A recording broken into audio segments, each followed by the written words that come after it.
Pendayagunaan aparat. Laila Tarida resmi menjadi anggota DPRD Kota Palembang pengganti antar waktu periode 2019-2024. Pelantikan Laila Tarida sebagai anggota DPRD Kota Palembang dilakukan di gedung DPRD Kota Palembang dan langsung dilantik oleh Zainal Abidin, Ketua DPRD Kota Palembang.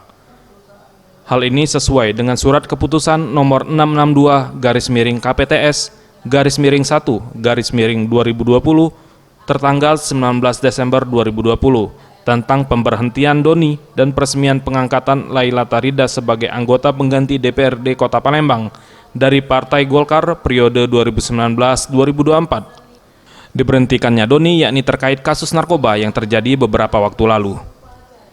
Zainal Abidin selaku Ketua DPRD Kota Palembang mengatakan setelah melewati beberapa tahap dan mekanisme yang dilakukan, pihaknya segera memberhentikan Doni dan mengangkat Laila Tarida untuk menjadi PAW anggota DPRD Kota Palembang tahun 2019-2024.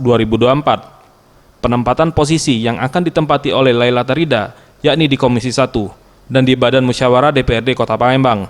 Ia pun berharap setelah pelantikan ini Laila Tarida dapat bekerja semaksimal mungkin. Laila Tarida, ya, kita sudah melewati mekanisme aturan yang sudah kita lewati dan lalui.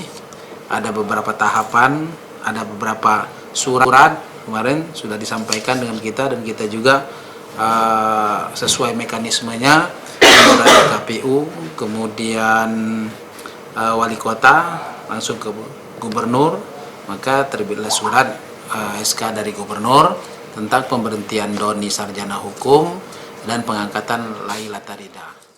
Tim Liputan Sriwijaya TV.